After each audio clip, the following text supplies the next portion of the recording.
দেখেন, মানে জামাত ইসলামের বাটপারিটা দেখেন, বাটপারির লেভেলটা কত হাই এদের। এখানে লেখছে চায়না এম্বাসির পক্ষ থেকে ঢাকা 15 আসনের জনসাধারণের মাঝে ফুড প্যাক বিতরণ। হ্যাঁ, আর উপরের অ্যালবামে লেখা কি, জামায়াত ও চীনের যৌথ উদ্যোগে দুস্থদের ফুড প্যাক বিতরণ। তো এইখানে আমরা তাদের এডিট হিস্টোরিটা দেখি। এটা হচ্ছে তাদের এডিট হিস্টোরি।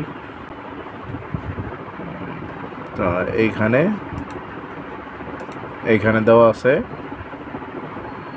ঢাকাস্থ চায়না এম্বাসির পক্ষ থেকে ঢাকা 15 আসনে উপস্থিত ছিলেন জামায়াতের আমির।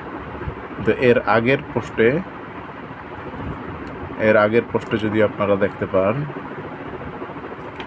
এই যে দেখেন যে বাংলাদেশ জামাত ইসলামী এবং চীনের যৌথ উদ্যোগে দুস্থদের মাঝে ফুড প্যাক।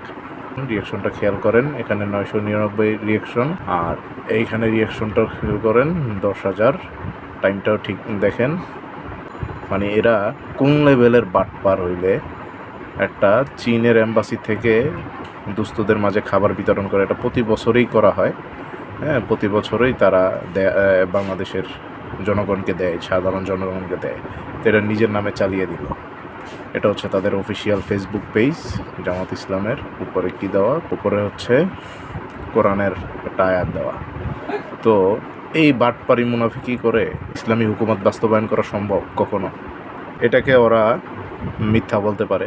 এই জন্য আমরা চায়না এম্বাসির পেজে ঢুকলাম, বাংলাদেশ চায়না এম্বাসির। এখানে কি দেওয়া আছে, যে Chinese embassy in Bangladesh donates food package to Dhaka resident for Eid al Fitr. হ্যাঁ, তো এখানে কিন্তু জামাত ইসলাম এবং চায়নার সম্মিলিত কোথাও এরকম কোনো কথা লেখা নাই। এখানে আপনারা দেখতে পাচ্ছেন, এখানে সম্পূর্ণ চায়না এম্বাসির পক্ষ থেকে, চায়না এইডের পক্ষ থেকে এটা প্রতি বছরই দেওয়া হয়, তারা দিচ্ছেন। তো এটাকে তারা নিজেদের নাম করে তারা চালিয়ে দিলেন।